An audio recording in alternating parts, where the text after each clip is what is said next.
Justice est faite. La peine est à la hauteur du crime. On entend ces mots après les grands procès et nous sommes soulagés. Le 8 mars, on parle des droits des femmes.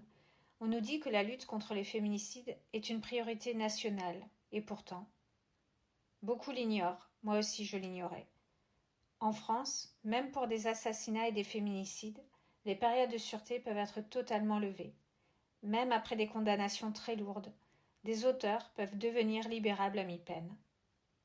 Ce n'est pas une légende urbaine, c'est un mécanisme légal méconnu du grand public. Je l'ai découvert parce que je suis moi-même concernée. Je suis un exemple parmi d'autres, parmi trop d'autres. Le 6 avril 2013, j'ai survécu à 3 balles tirées à bout portant, à côté du berceau de mon fils. Le commanditaire avait mûri mon assassinat pendant des mois. Il était présent au moment des faits. Il a vécu avec nous pendant 8 longs mois avant d'être interpellé par le SRPJ. Sa dangerosité n'est plus à établir. Il a été condamné à 27 ans de réclusion criminelle. Je savais que 27 ans ne signifiait pas 27 ans. Je savais qu'il existait des remises de peine. Mais j'avais en tête qu'il effectuerait au moins les 2/3 de sa peine. Sa période de sûreté a été totalement levée au bout de 9 ans à peine. Il multiplie aujourd'hui les permissions de sortie. Nous en sommes désormais à sa 2e demande de libération. Lors de la première, il m'a été expressément reproché, je cite, d'avoir multiplié les démarches maladroites, en particulier auprès de la presse, pour obtenir gain de cause. Il m'a été reproché de parler. Depuis, pour moi, c'est une lutte sans fin. Il n'y a pas de répit. Et je ne souhaite à aucune famille d'endurer ce que nous traversons. Si même un profil comme celui-là peut prétendre à une libération anticipée, alors il y a un problème.